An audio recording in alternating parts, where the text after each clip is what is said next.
네, 36절부터 보겠습니다.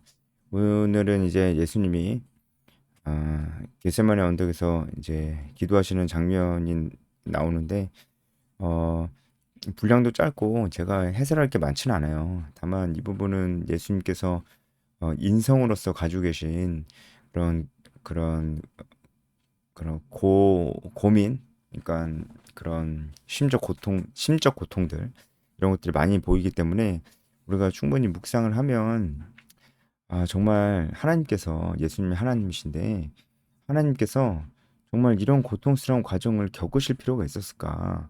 도대체 우리의 죄악이 어떤 것이길래 얼마나 심각한 것이길래 이러셔야만 했을까?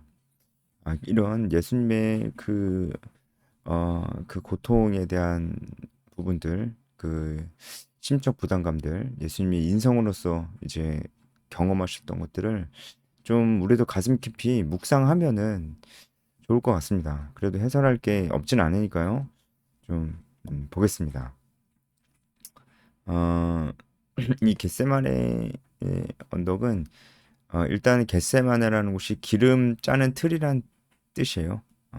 그래서 어, 감람산이 올리브 산이라는 뜻이니까 거기서 생산되는 이제 올리브 기름을 여기서 많이 짰던 모양입니다. 그래서 겟세마네라는 곳이고요. 예루살렘에서 한 1.2km 정도, 꽤 멀리 떨어지지 않았죠. 예, 떨어진 곳에서 예수님께서 이제 기도를 하셨습니다. 여기는 예수님께서 자주 들렸던 곳으로 다른 복음서에도 이렇게 나옵니다. 예수님께서 자주 들리셨고 제자들과도 많이 오셨고 예수님께서 기도도 하셨던 자주 오셔서 기도도 하셨던 그런 곳이었습니다. 근데 사실 예수님이 이 만찬을 끝나시고 겟세마네 언덕에 오셔서 기도를 하시는 게 예수님이 사실은 자기 발로 지금 잡히러 가시는 거랑 거의 다름이 없습니다. 왜냐면 일단은 예수님을 잡으러 오는 사람들이 있었죠. 그 예수님이 그걸 알고 계셨잖아요. 예수님을 잡으려고 하는 자들이 있다는 거, 그들이 가까이 있다는 거 알고 계셨잖아요. 그리고 오늘 밤에 잡히실 것도 예수님께서 알고 계셨습니다. 물론 다 모든 걸 다 알고 계셨지만 그래도 이 겟세마네 언덕에 간다는 것 자체가 제가 무슨 말씀 드리고 싶은 거냐면 이 적들에게 예수님을 잡으려고 하는 이 적들에게 너무 좋은 기회, 장소를 제공해 준 거예요. 일단은 밤이죠. 밤이니까 사람들이 많이 없죠. 이목을 끄는 것 자체가 예수님을 잡으려고 하는 사람들에게 상당히 부담스러운 거거든요. 왜냐하면 예수님이 많은 사람들의 지지를 받았기 때문에 예수님 벌건 대낮에 예수님 잡으면 뭐 그거는 진짜 미친 겁니다. 로마 군인들도 절대로 가만히 안 있을 겁니다. 폭동이 일어날 수 있기 때문에. 근데 시간도 밤이에요. 그리고 장소도 겟세마네 언덕, 뭐 산에 밤에 누가 있겠어요. 그러니까 예수님이 제 발로 뭐 그냥 나 잡아주세요 이렇게 들어간 거랑 다름이 없다고요. 이 적들이 봤을 때는 예수님도 그걸 알고 계셨겠죠. 그런데도 가신 겁니다. 왜냐하면 기도하는 것이 너무나 중요했기 때문에 너무나 큰 고난 앞에서 예수님께서 기도하시는 것이 너무나 중요했기 때문에 예수님께서 가신 겁니다. 예수님은 그리고 이 고난과 이 십자가의 고통을 피하실 생각이 없었던 거죠. 그러니까 이것만 봐도 뭐 예수님께서 이 잔이 지나가게 하옵소서 이렇게 기도도 하시는데 이제 그것이 진짜 지나가게 해달라는 게 아니라는 것을 우리가 또 알 수 있습니다. 예수님의 어떤 십자가 고통은 자발적인 고통이죠. 자발적인 순종. 예수님께서 이 고통의 잔을 자발적으로 마시신 것입니다. 겟세마네 언덕에 기도하러 가시는 것부터 우리가 알 수가 있고요. 예수님께서 기도하시고 그리고 이제 제자들도 기도하라고 말씀을 하십니다. 그리고 특별히 이제 이 기도할 때도 예수님의 수제자가 있었죠. 제일 수제자가 이제 베드로였고 그리고 나머지가 이 세베대의 두 아들이었습니다. 이제 요한과 야고보였죠. 베드로, 요한, 야고보가 예수님의 세 명의 수제자였는데 이 중요한 순간에 또 예수님께서 이 세 명을 좀 특별히 따로 떼서 이제 기도하라고 하시고 이제 데리고 가십니다. 예수님께서 이때 굉장히 마음이 괴로워하시는 것을 나타내시는데 고민하고 슬퍼하사 옛날 성경에는 고민하고 슬퍼하사 이렇게 나와 있고요.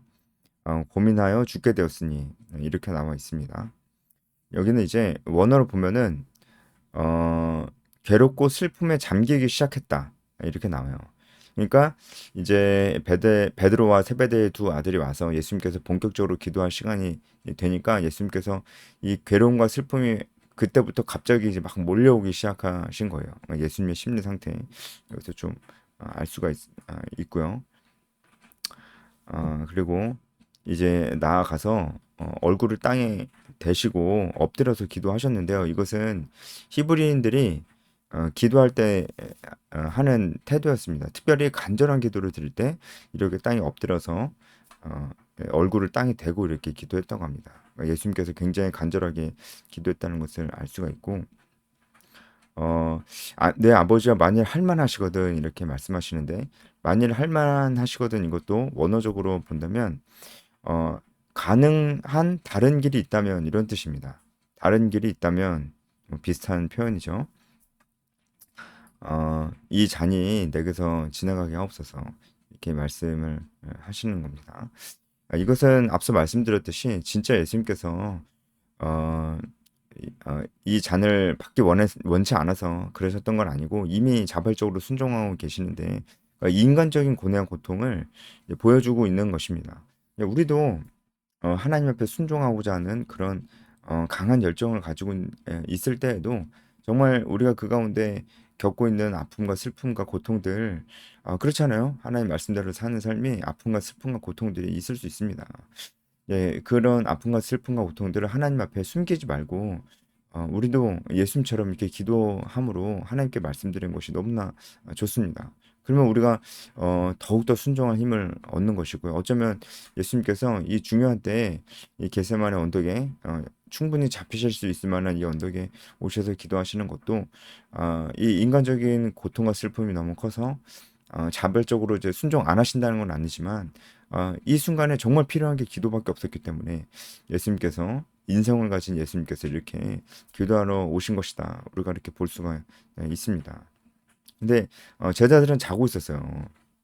예수님께서 총 3번에 나눠서 기도하시거든요. 기도하시다가 가서 제자들 보시고 어, 깨어 있어라 이렇게 말씀하시고 또 기도하시다가 가서 보니까 또 자는 거 그냥 내두시고 마지막 3번째 가서 이제 기도하시고 가서 보니까 이제는 때가 가까이 왔다. 이렇게 3번에 나누어서 예수님께서 기도하십니다.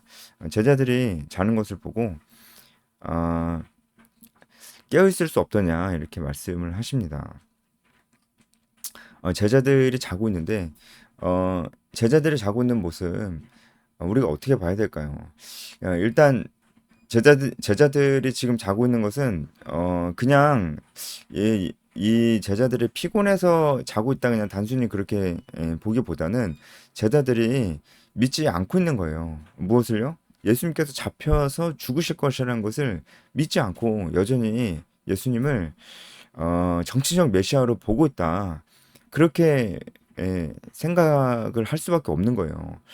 여전히 예수님에 대해서 정치적 메시아의 기대가 있으니까 예수님이 잘못 알고 있으니까 결국은 예수님께서 힘없이 군병들한테 잡히셨을 때 다 도망가잖아요.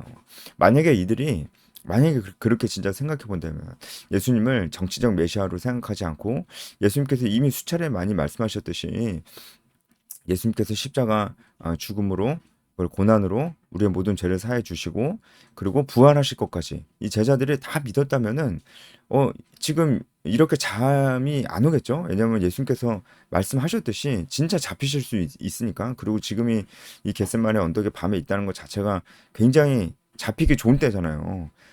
예수님께서 잡히신다고 말씀하셨고 그러니까 제자들이 오히려 지금 예수님께서 잡히실 수도 있으니까 물론 그냥 예언을 하셨지만 그러면 안 되잖아요 또 그러니까 제자들이 오히려 굉장히 이제 긴장하면서 보초를 쓰든가 충분히 그랬을 겁니다. 그 진짜 예수님 말씀을 믿었다면은 그렇게 행동을 했을 겁니다. 상식적으로 그렇잖아요. 그런데 이게 자고 있었다는 거는 그냥 기도해야 되는데 너무 피곤해서 기도하다가 졸고 그 정도가 아니고 그냥 믿지 않았던 겁니다.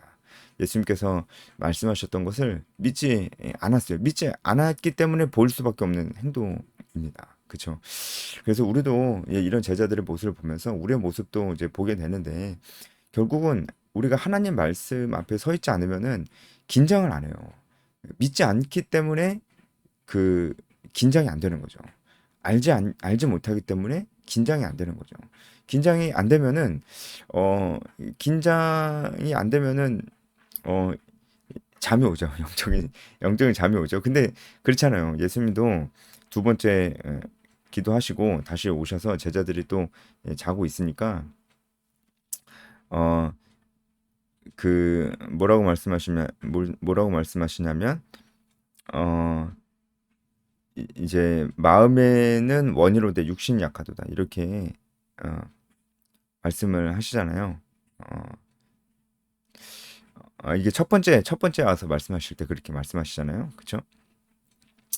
육신 마음은 원이로되 육신이 약하도다 이렇게 말씀하시잖아요. 육신이 약한 게 맞죠. 지금 굉장히 피곤한 일정이었고 지금은 다 잠을 자고 있는 밤이니까 잠이 오는 것이 너무나 당연한 겁니다. 너무 피곤한 것이 맞는 겁니다.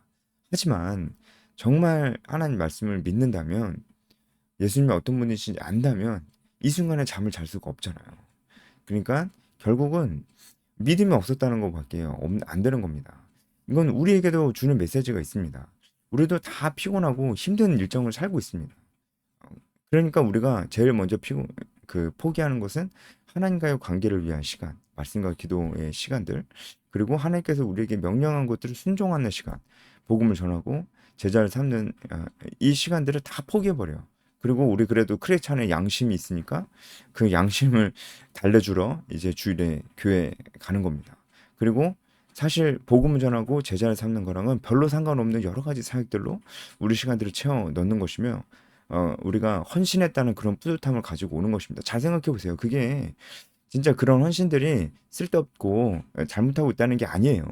제일 중요한 것을 하지 않으면서 우리가 다른 것들로 교회에서 우리의 시간들을 다 채워놓고 있기 때문에 그렇습니다. 우리가 정말 평일에도 너무나 바쁘고 힘들어서 기도 안 하고 말씀도 안 봅니다. 예. 하나님과의 관계를 위한 시간을 다 포기하는데 왜 포기하냐면 피곤해서요, 피곤해서. 바빠서요, 바빠서.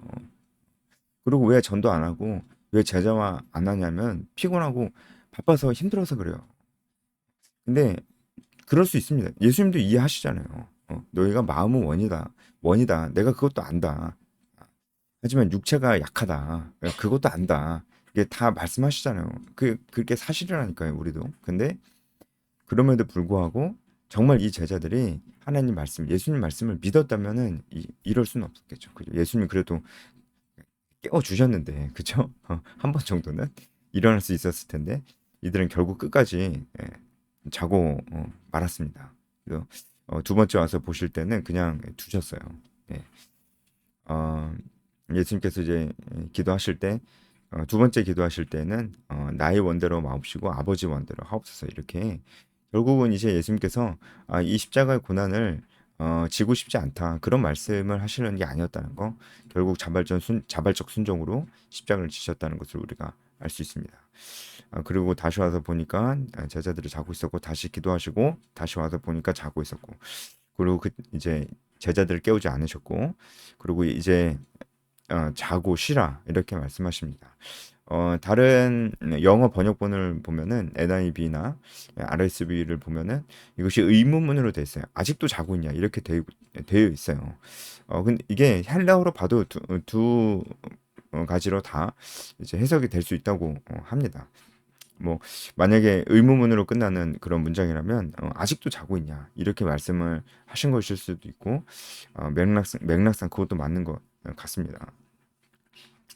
하지만 이제는 자고 쉬라 보라 이렇게 말씀하신 것도 맞습니다. 그리고 때가 가까이 왔다 이렇게 말씀하시고 이제 가룟유다를 필두로 한 군인들이 와서 예수님을 잡아가는 것입니다.